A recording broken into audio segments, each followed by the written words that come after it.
Versatile Mage. Chapter 682. Mountain of Bones Under the Feet. The old stairs were drenched from the rain, muddy footsteps left over them as several people hurried their way down. Not only was the inner city completely surrounded by the undead army, it was also shrouded in cold rain and darkness. The people were looking forward to sunlight, but in the meantime, they were afraid to look out and see. No one knew how much time had passed. The clock on the tower was purposely hidden. No one was willing to look at the death timer. A pair of fiery wings flew toward the clock tower unevenly. The figure under the wings almost missed the platform. Zhao Feng and Yao Nan immediately went up and lent the person a hand. "Councilman Zhao Feng, are you all right?" asked Zhao Feng. "We lost." Zhu Meng had a grim look and spoke with a deep, decrepit voice. "The mountain zombie. Even you all failed to defeat it." Zhao Feng glanced into the distance, yet he could not see anything in the dark. He could only hear an intimidating roar coming from the direction. Zhu Meng half knelt on the floor. The wound on his leg made it difficult for him to stand properly. The fiery wings on his back were torn. The lightning armor was destroyed beyond recognition. A potent councilman had turned into a defeated general, his eyes completely lacking the will to fight. How are they doing?" asked Zhu Meng. Zhu Meng was more concerned about Mo Fan and his crew. Many people had gone out to the battle, but only less than half managed to return in one piece. Zhu Meng witnessed the strongest magician in their troop, Commander Yao Ting, get crushed to death by the mountain zombie. Zhu Meng was in the last batch that made it back to the city. However, even he had no clue how many people had survived the battle against the mountain zombie. The mountain zombie was stronger than they had imagined. Even if the dark abyss was not shifting toward the inner city, the mountain zombie would still raze the city to the ground. "I'll help you over. You can take a look yourself." Zhao Feng helped Zhu Meng over to the mirror.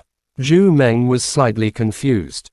Yao Nan pointed at Xi Sang and explained to Zhu Meng about the wicked eye copper mirror.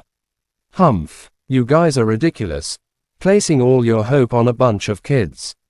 A burst of ear-piercing laughter came from above. Zhu Meng raised his head and glared at Great Deacon Hu Jin, or Mu He, who was still tied under the clock. Mu He was laughing wildly, like a devil who had enjoyed a feast of tears of sorrow. His evil, twisted face was filled with his deranged passion for the Black Vatican. In Mu He's eyes, death was nothing significant. He had waited so long for this festival. Once it came to an end, even if he died, it was only his flesh being destroyed. His soul would ascend to the Black Vatican's eternal courtyard for his contributions. He would soon enjoy things like the gods in heaven. Mu He had killed many people, including those that had died in Bo City. Their souls would also end up at the Black Vatican's eternal courtyard as his slaves. His contribution to the Black Vatican would make him a king in the eternal courtyard. The others would have to submit to him. There was no need for him to do anything. He was simply waiting for his death, as he would soon ascend to his reward. "This maniac, killing him isn't enough to vent my anger," snapped Yao Nan, glaring at Mu He. Zhu Meng totally ignored the guy. He shifted his attention to the wicked eye copper mirror. A bolt of purple-black lightning flashed across the wicked eye copper mirror, generating a giant web as arcs of lightning spread across the ground. In the middle of the lightning stood Mo Fan, like a lonely raft in a white storm, being tossed around by the strong currents. The hull was severely damaged, meaning that the raft would sink at any second. Zhu Meng's grim eyes were filled with shock upon seeing this. Did he kill all of those?" Zhu Meng asked in a trembling voice. They ended up in the space of death," said Zhao Feng. "He killed so many, just by himself." The bones spread across the ground, forming a long carpet of white extending into the distance. At the center of the carpet sprawled a hill of bones made up of skulls, limbs, spines, ribs, breastbones, tibias, toes, and jaws of the skeletons. The bones were all messily piled up into a heaping white hill, a macabre sight. Mo Fan was engulfed in flames as he stood above the mountain of bones. His precious black snake armor was severely damaged.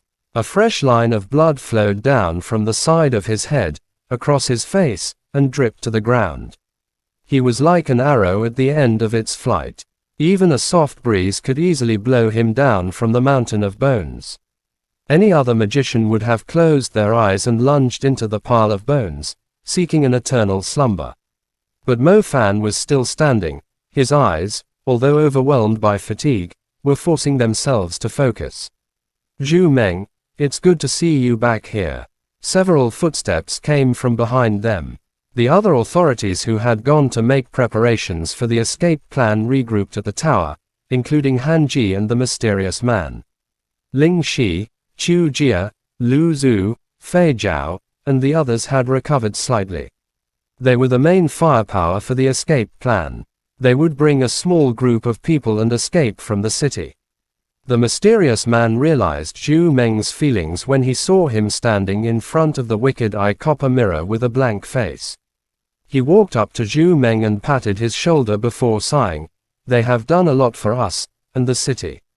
The names should be on the list of people whom we are escaping with, but we sent them to die in the imperial tomb that is over 2,000 years old. Yeah, Zhu Meng, gather yourself together.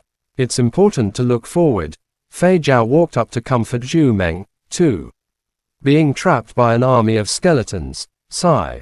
They are not dead yet. It took Zhu Meng a while to utter the words. Zhu Meng's words immediately stunned them.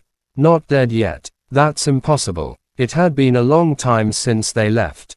Even advanced magicians would have died a few times in their situation, let alone a few intermediate magicians. Take a look yourselves, said Zhu Meng, pointing at the wicked eye copper mirror. The people quickly went up to the mirror and saw the mountain of bones that left Zhu Meng in astonishment. Mo Fan stood on the mountain of bones, flames burning on his hands. Countless skeletons were climbing up the mountain toward him, yet they were blasted into pieces by Mo Fan's fire. Anyone could tell that Mo Fan was already at his limit, yet when they saw the mountain of bones under his feet, their eyes began to tear up. He's not dead yet. He's actually not dead yet. The people had long given up on Mo Fan and the young magicians, their last glimpse of hope, yet to everyone's surprise, he was still alive in the space of death. The countless corpses and mountain of bones thoroughly portrayed the unyielding and proud spirit in his heart.